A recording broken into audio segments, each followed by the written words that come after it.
കിഴങ്ങ് കൂട്ടാൻ വയ്ക്കാനായിട്ട് അരിയളതി നല്ല വേവണ കിഴങ്ങാണ്. ബീഫാണോ?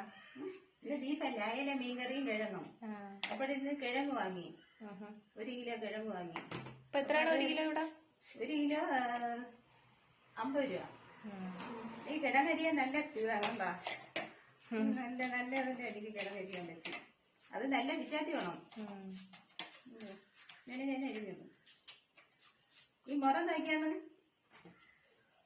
കൊള്ളാല്ലേ, ചെറുതല്ലേ? നമ്മള് വെഞ്ഞാറുകൊണ്ട് മാണിക്കോട് മേളയിന്ന് വാങ്ങിയതാണ്. ഇത് 20 രൂപ, ഇത് 30 രൂപ. അപ്പൊ ഞാൻ ചക്കയും കിഴങ്ങും ഒന്നും കൂടെ ഇല്ലേ വലുത്? അതിന് ഒരു വലുതും കൂടെ ഉണ്ട്, അത് 50 രൂപ. അപ്പൊ ചക്കയും കിഴങ്ങൊക്കെ ഞാൻ ഇതിലിട്ടാണ് അരിയണം. ഇനി നല്ല പിച്ചാത്തി ഉണ്ടെങ്കിൽ വീട്ടിൽ അരിയാൻ പറ്റുള്ളൂ.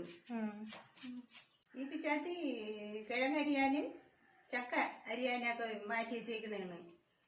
പിന്നെ മീൻ കണ്ടിക്കാൻ വേറെ പിച്ചാത്തി ഉണ്ട്. ഒരുപാട് പിച്ചാത്തി ഉണ്ടല്ലേ? ഒരുപാട്. ഇനി നല്ല മൂർച്ചയുള്ള പിച്ചാത്തി ഉണ്ടെങ്കിൽ ഇതുപോലെ സ്പീഡിന് ചെയ്യാൻ പറ്റുള്ളൂ.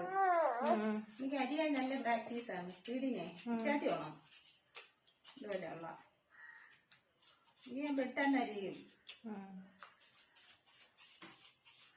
ഓ, പിന്നെ ശരി, നടക്കട്ടെ. പാചകം എനിക്ക് ഭയങ്കര ഇഷ്ടമാണ്.